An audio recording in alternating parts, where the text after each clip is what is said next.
Ay, ay, ay,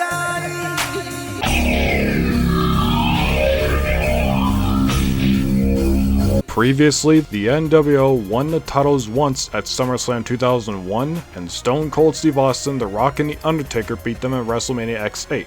After the first brand split, the trio titles went Raw, and the regular tag titles joined SmackDown. There, the Un-Americans became the champions at SummerSlam 02, before the Dudleys unseated them at Survivor Series. After the following year's Royal Rumble, Rikishi and 2 Minute Warning went back to their family roots to win the title belts before dropping the belts back to the Dudleys at Mania 19. Then along came John Cena and the FBI to educate the Dudleys in basic thugonomics, but Team Angle threw a curveball at them to win the titles. When the Dudleys get the belts back a third time, Evolution passes them by at Mania 20. However, Chris Benoit, Edge, and Christian won't have that, so they successfully unseat the champions at SummerSlam 04. Rob Conway and Les Resistance fought tooth and nail for their spot in the title picture and proved themselves as fresh faces in their division at Survivor Series, but the superheroes in training expose them as frauds as they unseat them at the 05 Royal Rumble before they get far with the belts. That is until Hardcore Holly and the Bashams show that shit's what for on Raw before Mania goes Hollywood, and at the pay-per-view the superheroes successfully retain the belts. Then along came JBL and the Bashams. Enough said. For their third and final run, Matt Hardy leaves the superheroes to handle personal business with Edge, but that doesn't stop them from getting the belts back with Rosie on Raw. At Vengeance, however, Team Angle get their revenge on the shits before they drop the belts to Shawn Michaels, Chris Masters, and Carlito. Come Vengeance, the three drop the titles to the Mexicools, and their title reign honors fallen legend Eddie Guerrero. JBL takes advantage and forces Eddie's brother Chavo to join his cabinet before they get the belts, but fortunately the Mexicools get the belts back at Mania Big Time, and Chavo celebrates the occasion with the champions, properly honoring the deceased warrior. At Judgment Day, Eminem bent the rules by hiring Pitbull's Kid Cash and Jamie Noble to freebird the belts when needed, at which point Shawn Michaels entered the title picture again when he, Trevor Murdoch, and student Lance Cade dethroned Eminem at SummerSlam 06. Then came Survivor Series when the Hurt Business debuts 15 years earlier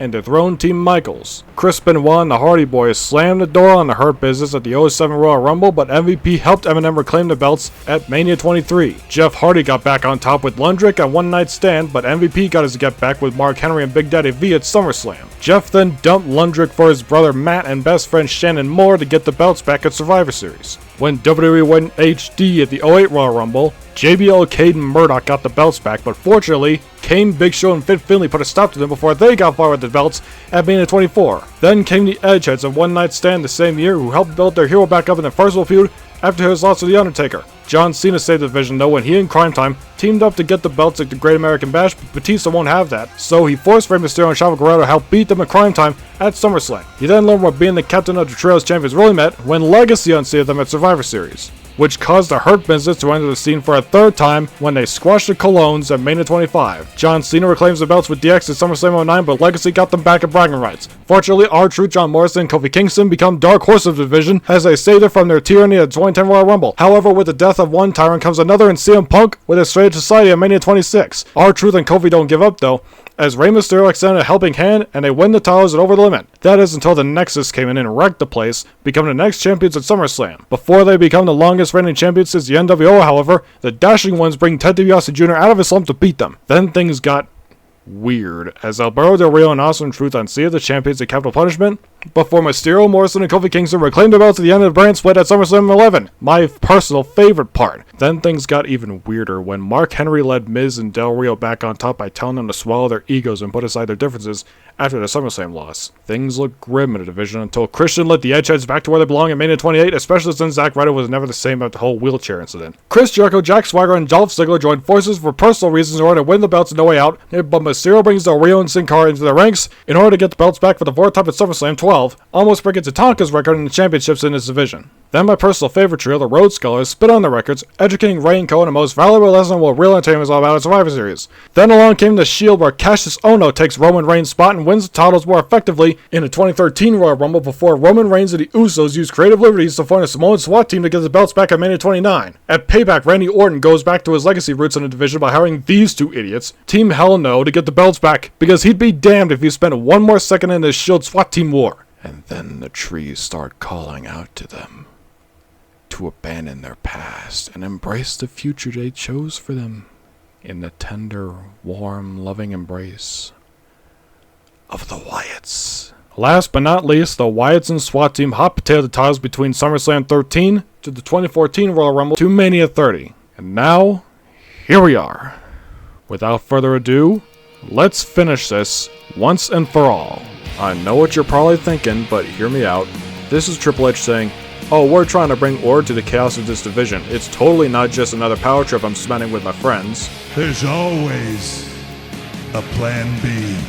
But really, Seth Rollins says Hunter and his little boyfriend should have come up with a plan C, as the Shield and Samoan SWAT team put aside their differences to topple the common evil. However, Roman Reigns says to step away due to a herniated rib, forcing the Shield to vacate the belts, but leaving Cassius Ohno to take his place until he returns. The next 6-man tag title tournament will take place at Hell in a Cell 2014. Evolution chases them in the semifinals, but the Shield thwart them, leaving them open for the Wyatt family in the finals, which will take place in Survivor Series after they trump R-Truth and the primetime players. Sadly, Evolution get the belts back in said finals at said pay-per-view, after Randy Orton pulls this RKO out of nowhere on Seth Rollins. Luckily, hope prevails as the Shield reclaim their titles after Dean Ambrose unhooked the belts at TLC. That said, the Authority are desperate as they send their biggest dogs to crush them in the Royal Rumble the following year. Demon Kane, being the secret master of the Authority, will be an allegory to the corporate swine selling his soul to the devil, or rather, the devil's favorite demon. Roman Reigns doesn't win the Rumble match, but he and the Shield go their separate ways, Roman reuniting the SWAT team to defeat the Authority at WrestleMania 31. The New Day are heels at this time, because the people hated their gimmick, so they figure if they can't bring the power of positivity to the people, then they'll bring it to the 6-man tag division. When you look at it that way, these titles were made for these three. However, the New Day have no choice but to turn face because Xavier Woods' hero Batista has been taken hostage by the Wyatt family, who are desperate to get the belts back, which they do at Elimination Chamber 2015. As long as the animal wears the mask of the one animal that reflects the people's true nature, the Wyatts will remain the champions. Fortunately, R-Truth and the primetime players come in clutch, unseating the Wyatts and saving Batista at SummerSlam. Fun fact, Titus O'Neil and Batista are good friends, and in this timeline, their relationship will span as far back as December last year, when the Animal left Evolution after dropping the titles to the Shield at TLC. Instead of quitting WWE, he 1. Agreed to 2 more years in the company full-time, and 2. Hired PTP to be his bodyguards, but they failed to capture the 6-man tag titles, which were in the hands of Kane, Big Show, and Mark Henry at the time. If they weren't in the title picture, they were dealing with the Wyatts. These days, however, they can only imagine just how thankful Xavier and the rest of New Day must be, knowing their hero is safe from their clutches. Just when the champions thought it was all over though, the Wyatts had a secret weapon in the form of Braun Strowman, their black sheep. Why a black sheep? Apparently it's because that mask reflects Batista being the Wyatts' failed experiment. Batista was the oldest of Evolution, and as time went on he became their weakest link. As far as the Wyatts were concerned, Evolution will pass him by. On the contrary, he was never the Wyatts' experiment. He never failed them, they failed him, first of all. Second, say what you will about Triple H and the Authority, but there was a reason he had so much faith in him when Evolution first started. He certainly had more faith in him than he did that other guy whose name escapes him, but that doesn't matter. He's not a puppet of any sort. Try as the Wyatts might to get him under their control, they failed, and it only took until SummerSlam to see it. He remembers his biggest fan being in the New Day, and he remembers seeing how broken and betrayed he felt when he saw his hero wearing that damn sheep mask, and Bray being in front of him, with his arms outstretched, laughing as the crowd sung about how he's got the whole world in his hands. He's always hated that stupid song. Even then, the New Day never gave up on him. In fact, he remembers Truth and PTP only trying to help them, especially when the Wyatts were only bringing them down. The Animal can't do anything else but thank the PTP for saving him, and for the New Day for continuing to believe in him when all hope seemed lost. Right now though, he's got a bolt with a certain black sheep's name on it, and it will be planted right between his eyes. That is until the Cosmic Wasteland decide to raise hell on the champions, unseating them.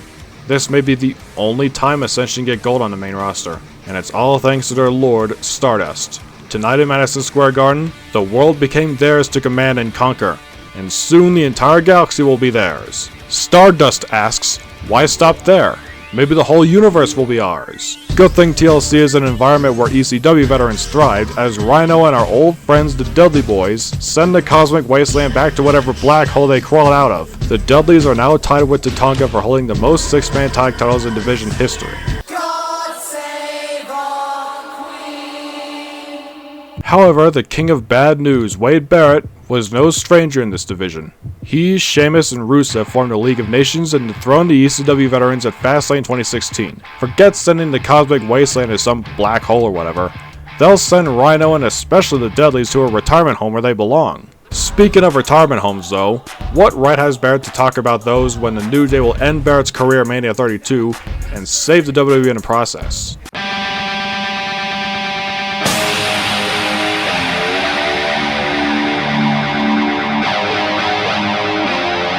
Not if John Cena, Enzo Amore, and Big Cass have anything to say about that. The 3 unseat AJ Styles and the Good Brothers at Battleground 2016, Cena pinning AJ Styles and paving the way for their IRL feud later on. Chris Jericho makes not one but 2 best friends in Kevin Owens and Sami Zayn, and their friendship leads them to 6-man tag team glory. Then along came the 2016 brand split. Just like last time, the 6-man titles will go to Raw because Y2J, KO, and Sammy were on that brand when they won them, and the regular tag titles will be on SmackDown, especially since their tag division was bumping at the time. That means many trios will be drafted to Raw, including the next set of champions. Even though it's October, who says Roman has to wear a costume for the occasion? He doesn't need to because first of all, he's no furry, not that he is judging people who like to dress up in animal fursuits for fun. The Usos, however, point out how there are those who may be too into animals for comfort. They shudder, but Roman tells them to be prepared because at Hell in a Cell, the SWAT team will walk Y2J and his 2 pets like the 2 bitches they are. Rusev Fudria, Rusev Machka. Rusev and Sheamus have held the 6-man titles before, but Cesaro hasn't held any of them. Since he and Sheamus became brothers in arms last year though, who better to show him the ropes of the 6-man tag division than the Celtic War and the Bulgarian Brute, especially after they unseat the Great Samoan SWAT team at the 2017 Royal Rumble. Forget raising the bar, together they were all the bar. With that in mind, the New Day don't really have anything else to do at Mania 33 besides be their hosts. Not a very fulfilling position, huh? So why not go after the belts they made famous again? The Bar were strong as hell, but there's nothing that can keep the power of positivity down. After Mania came the WWE Superstar Shakeup or whatever, and it was off to SmackDown for the 6-man tag title belts again.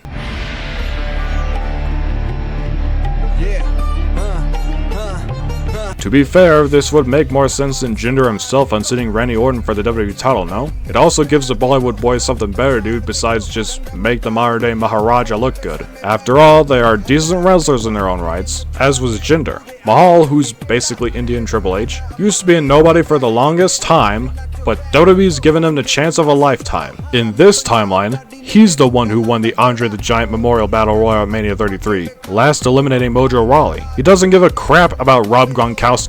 The only partners he needs are the Bollywood boys, and together they will beat the New Day at Backlash, Jinder pinning Xavier to get the belts. Their reign will be epic, defining Jinder as a champion of redemption. Well, that was weird, but quote The Miz to his Miz-tourage before SummerSlam 2017, anything would be better than the OC. Not so fast, Miz. Define anything. Sierra Hotel, India, Echo, Lima, Delta, Shield. With the Usos in the regular tag scene, following the Samoan SWAT team's breakup after they dropped the belts at the Rumble, not only did the Shield reunite in the fall, but Cassius Ohno also came back to them as their enforcer. After Survivor Series, all 4 of the Hounds of Justice had an 8-man exhibition tag match on SmackDown for old time's sake.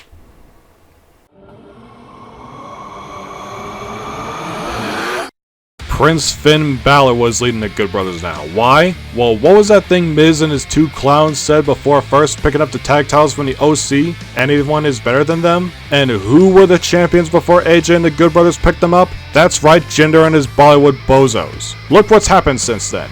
The aforementioned Mizdiots grabbed the belts, but just as AJ and the Good Brothers were about to get their get back, the Shield reunited and picked up the belts before they could. Congratulations! This causes a rift between AJ and Finn in the fall last year. Once upon a time they mutually respected each other, but now Finn blames AJ for his incompetence as a leader. Then AJ asks Finn, why doesn't he pin the blame on either Carl Anderson or Luke Gallows, who both ate the pin when they dropped the belts both times? That's when the Good Brothers turned on AJ. Everyone makes mistakes and not everyone can be as goody two-shoes perfect as AJ, but then he throws him under the bus like this? Fine, they blame him, not for his incompetence but for stabbing him in the back. You know what? Fantastic. The Good Brothers can keep that one-trick pony Finn Balor. Who really needs them anyway? They're nothing but mooks who hide behind the one paying them. He's got better things to do. His name was Elias. Elias Wyatt. WWE stands for Walk with Elias, and as soon as he strums those smooth acoustics on his guitar, he's got the whole world in his hands. Bray admires Elias's charisma and power, using his guitar as his vessel for said power, and winning over the people as well as he could. However, despite being cousins, there was absolutely no way Elias could side with Bray over anything. He had his own agenda, as did Eric Rowan and Luke Harper. That's right, ever since splitting from Bray a while back, never before had they felt more alive. This euphoria is magnified when they helped Elias unseat Balor Club on the greatest stage of them all. Bray himself teaming up with Bo Dallas and Braun Strowman in recent years, the Eater of Worlds heralded the next generation of his family. Elias can keep those mask defects. They're no longer sons of his. Even then, Elias has always wondered what his deal was. To which Bray basically says if he wants to have a past, he'd rather it be multiple choice, but the Drifter knew of others who'd say otherwise, especially claiming that they can see right through him. They may have a point. Elias may not know when exactly his true colors will be revealed, but he has a gut feeling that they will in time.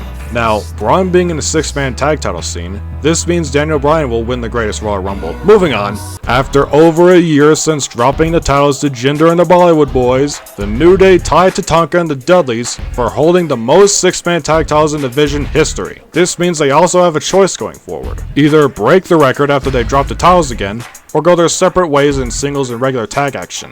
It was their choice to make.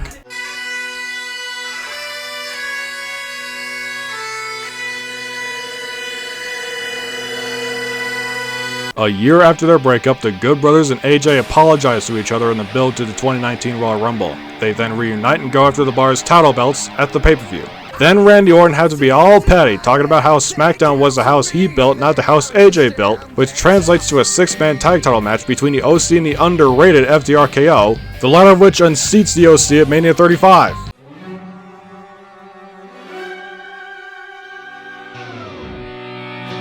The champion of the cows over here teaming up with the Bludgeon Brothers is ironic, considering the people were all sheep who buy endless amounts of crap to fill the planet and stuff their fat faces full of precious animals who they fattened just before they stole their lives. Well, take heed, because rich people who collectively share one brain cell, people like FTRKO, are exactly what's wrong with the planet and why problems like global warming and climate change are such a big deal. Daniel doubts this world will live to see 2020 because he fears that global warming and climate change will reach its logical conclusion that year, so by dethroning them in none other than his home state of Washington, perhaps there can be some hope for the planet and the animals it inhabits, because his message could get across to so many people. Little did Daniel know, however, that the Bludgeon Brothers were luring him into a trap.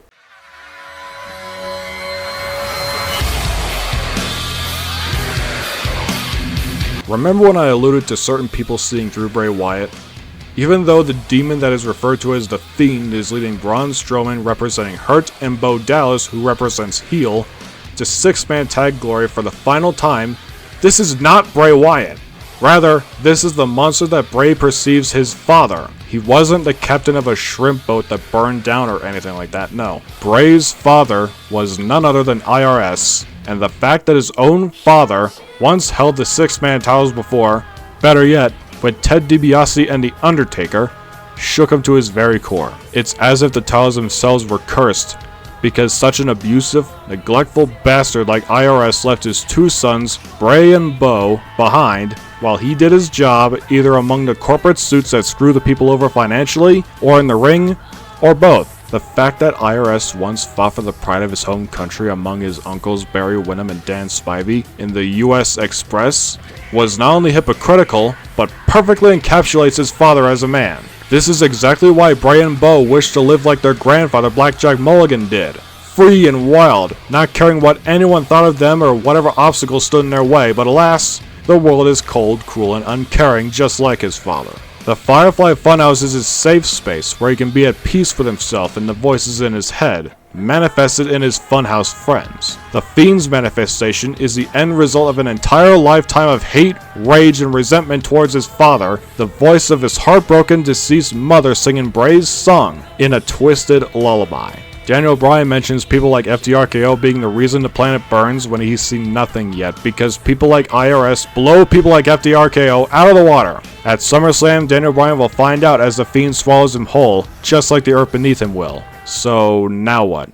Who are man enough to exorcise the demon that haunts the WWE and save their beloved division from oblivion? It's a new day, yes it is! Did the New Day just break the Dudleys' record at Survivor Series? No, that can't be right. The Street Profits were behind Big E, not Kofi and Xavier. Why are the Street Profits taking Kofi and X's places? Where were Kofi and X themselves? Well... It's your boys, the New Day. As far as Kofi and Xavier were concerned, Big E is nothing but a fraud who stuffs pancakes in his pants and stuffs the unhygienic glory holes of the Duck Butter loving Smegs in the front row. R-Truth has been taken advantage of his entire career. He's been the laughingstock, the butt of every single joke in this company, and don't even get him started on that stupid 24/7 title that went nowhere, but no more. Enter the Truth Commission. Ron the Truth Killings has freed Kofi and X from Big E's personal prison, and in their mind, they were the greatest six-man tag champions of all time. Eat your heart out, Tatanka. You especially, Dudleys.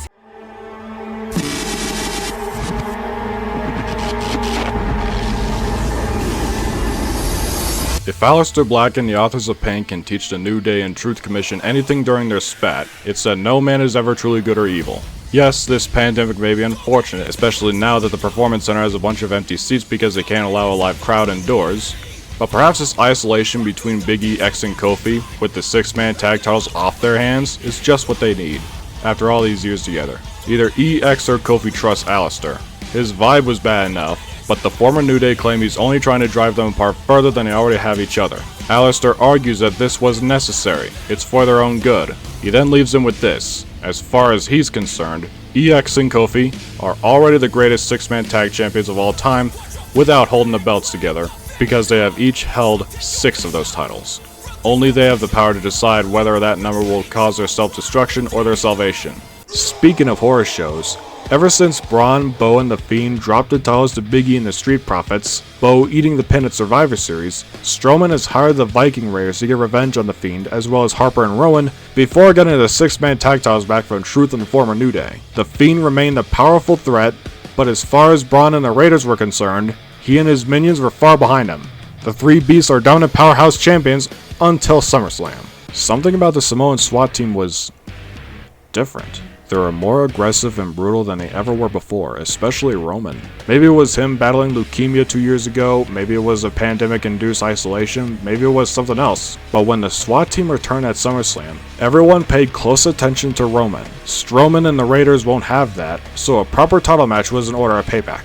There, the SWAT team, aligned with one Paul Heyman, get their title belts back, but not before Roman whips the Usos for their weaknesses, as Heyman watched. Following the pay-per-view, Roman's new wise man officially announces that the SWAT team was dead and gone, that the Bloodline took them behind the barn and planted a nice big one right between their eyes. It's been quite the hot minute since the six-man tag titles have been caught between four sides of devilish steel. Nevertheless, Strowman and the Raiders will be damned if they ever find themselves in the middle of this war again. This war was never about us versus them, nor was it about the title belts, no. This was Roman versus his family. As the champions walk out with the belts, their victory felt empty. They felt uncomfortable. It will take plenty of time to digest everything that unfolded tonight. Regardless, perhaps it's best to just leave the demon to his demons inside the cell.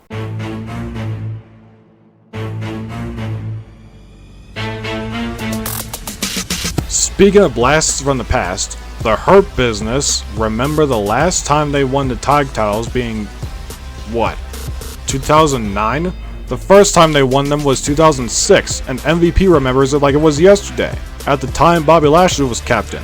Between those dates, MVP won 5 of those titles in total, so who knows, maybe they could break the New Day's record and live amongst the greats. Shelton says they already do, and while he's technically right, MVP reminds them that they can always go higher.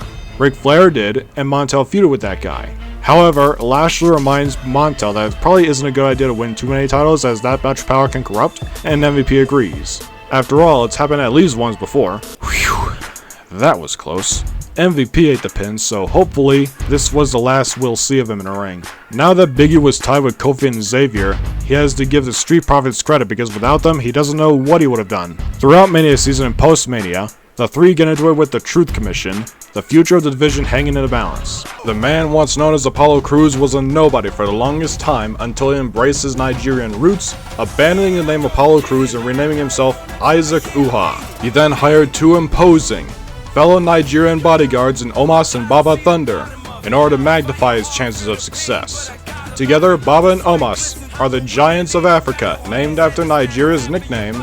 But now that Isaac Uha was leading them to six-man tag team glory in their no-holds-barred title match against the Big Profits at Mania 37, they were the Uha Nation, named after Apollo's indie name before he came to NXT. At the pay-per-view, the people started turning on the Big Profits and cheering for the Uha Nation because even though the Giants of Africa may not be the best wrestlers from a technical standpoint, and even though Apollo may be playing the villainous descent of Nigerian royalty, the people will be damned if they don't love the destruction the Giants left behind, and the drastic way Apollo turned his career around. You think you know me?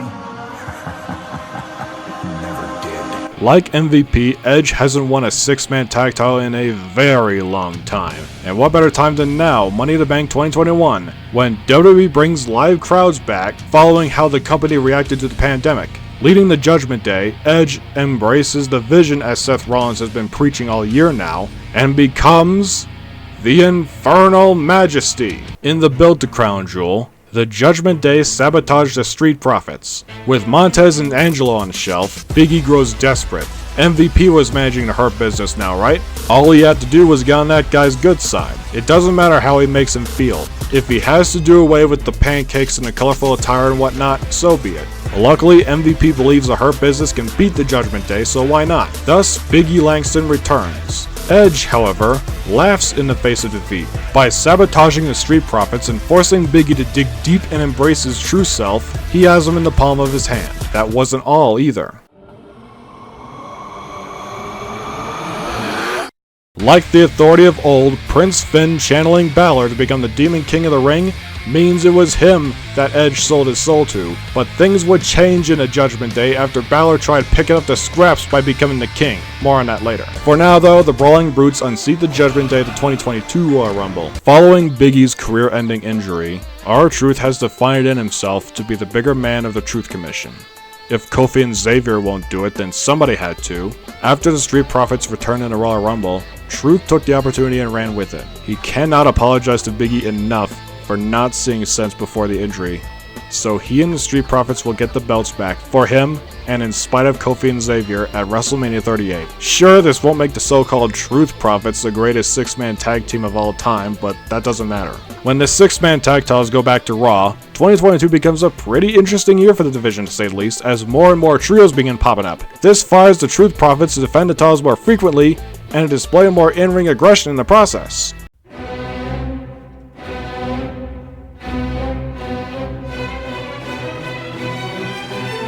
This was Imperium's destiny. The ring was sacred, but it's been tainted with the impurities of the unworthy ones at the back. When all is said and done, they'll be the greatest six-man tag team of all time.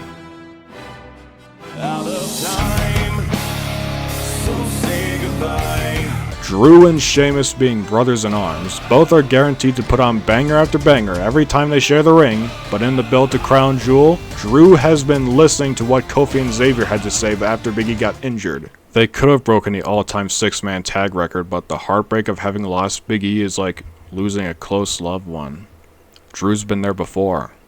Had Kofi and Xavier been friends with his mother, and if the Brutes or people like the Brutes just took her away from them so remorselessly, it wouldn't just be them who would no longer be with us, but Drew would too. Sheamus pleads with him, saying it was an accident, that it wasn't their fault. Drew hears him. People blame Ridge Holland for being reckless in the ring at the time. And they're right.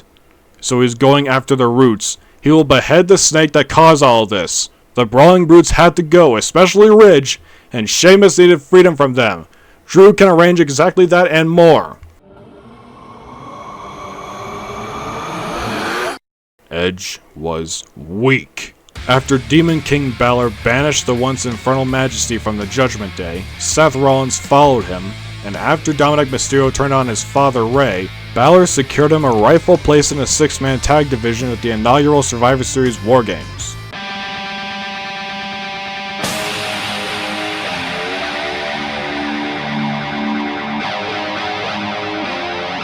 Rey Mysterio isn't sure if he actually believes in curses, but when he and the Latino World Order faced AJ and the Good Brothers at SummerSlam 2023, it may have been the case. His gut tells him that absolute power corrupts absolutely. It was bad enough that his own son turned on him at Clash at the Castle, but perhaps it was some sort of hex Demon King Balor put on the belts before AJ and the Good Brothers won them at Mania 39 that caused him to turn traitor.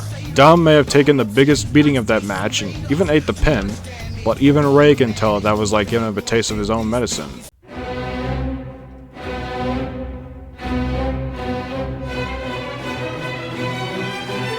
Lucky Giovanni Vinci. When Imperium first dropped the belts, it was him that ate the pin, a price he paid for daily. Here, it pays off when he did most of the work against LWO in a 30-minute drawn-out slugfest for the title as a crown jewel. During the match, he's been doing his thing, and refusing to tag in Ludwig when he demands it, but he does make sure to hot tag Gunther when he demands it. LWO may use Gunther's size against him, but after he's done his thing in the ring, he tags in Ludwig, and when Ludwig gets his shit in, he tags in Vinci.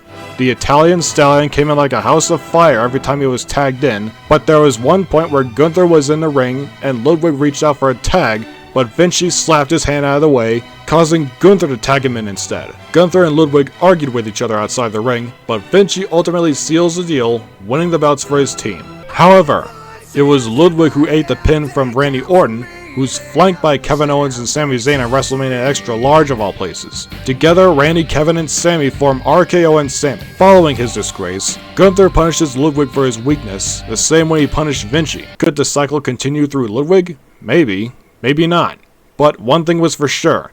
While he may not openly admit it, Vinci was the Imperium's dark horse, and when the Imperium splits one day, he will find out. After Roman Reigns was left high and dry at Mania 40, Solo Sikoa became his own man, taking Jacob Fatu and the Tonga brothers with him. Together, they claimed the 6-man titles for themselves at Money in the Bank, their feud with RKO and Sami dating back to Backlash in France. Last year, Bray Wyatt passed away, and a year later, Uncle Howdy will continue his legacy, starting with bringing his broken family back together in the 6-man tag title scene, while at the same time, destroying these imitators of the true bloodline. They've respected Roman Reigns and the Usos since the beginning, and to see the Timu bloodline over here disrespect them that way makes Bray very angry, and they will pay with their lives. Not even a month later, Chad Gable acted like he had something to prove, so he led the Creed brothers in his 6-man tag title scene as American Made. Good thing the Wyatts got the belts back at Bad Blood.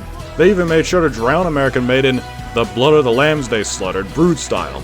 Unfortunately, both the Wyatt Six and the Timu bloodline, who booted the Tonga brothers to the regular tag title scene, have the advantage when the 6-man tag titles are on the line in the War Games match at Survivor Series for the last time. By the way, Big Bronson Reed doesn't trip over the cage while attempting a tsunami off it. Two things. One, if Uncle Howdy wants something done right, he must do it himself. Two, Solo is turning out to be a very weak leader of the Timu bloodline, and he's supposed to have started it. His delusions and ego got the better of him, but he doesn't blame his henchmen for their poor treatment. Jacob Fatu's the full package. The Tonga brothers were a hot commodity in Japan for a reason. Bronson Reed's a hell of an enforcer. Ideally, Solo should have remained the enforcer for Roman and Usos. Maybe. Anyway, Howdy will lead Mercy and Huskus, while Ramblin' Rabbit will be their enforcer. This strategy pays off when the Wyatt Six reclaim the titles on, God help me, the Raw Netflix premiere. Shortly after winning the belts that night, something changes in Howdy. A power-hungry control freak switch flipped in his head where, as the old saying goes, absolute power corrupts absolutely. Except he's the devil over everyone's shoulder in his plan to rewrite the entire division to his liking. What are you looking at? But now if the OTC, Roman Reigns, and the Usos have anything to say about it, Jay and the people yeet up a storm to the beat of the music. Samoan, SWAT team, Bloodline, Shield, whatever the people wanted to call him anymore. One thing was for sure, if Roman doesn't defend the belts within 1 month, the belts will be stripped from him and the Usos. So expect to see a lot more from the OTC as he will wrestle at least once a month, if only to defend the belts from all comers. Finally, at long last, the very last WWE World 6-Man Tag Team Champions to ever exist will be none other than John Cena, Xavier Woods, and Kofi Kingston, as part of Cena's plan to ruin wrestling forever at Saturday Night's Main Event 39 in Tampa. As the three come out before the OG and Bloodline do, X brings a trash can to the ring New Jack style. Cena and the former New Day barely give the Bloodline a chance. The people thought Kofi and X would change after Big E's injury, and they did, but it wasn't for long. See, Big E came back to celebrate 10 years of the New Day last year, and even offered to be their manager, only for the niceties to end on a sour note as they get rid of their former 6-man tag team captain. They claim if he really wanted to help them, he wouldn't be sitting behind some desk in an office. He would have gotten proper surgery, and he would have helped them a long time ago. As for Cena, something about him awakened 13 years ago, and it's only recently that it finally came to the surface. It all started at Mania 28, when The Rock beat him in what was dubbed Once in a Lifetime. At that time, he was putting up with the relentless torrents of hatred from the crowd, even invoking the wrath of Cain because of how much hatred, of which the world is filled with, seems to bounce off him. Nevertheless, after they trump the Samoans and win the belts, they are then dropped into the trash can. Kofi then pours a generous amount of gasoline in said can, before lighting a match and dropping it onto the belts. And so end, after well over a year, the WWE World 6-Man Tag Team Championship. It's been well over a year coming, but here we are. If I'm being honest, I'm glad I waited this long to bring this project to an end. Goodbye, WWE World 6-Man Tag Team Championship. Thank you for everything. And remember, Omni Trium Perfectum.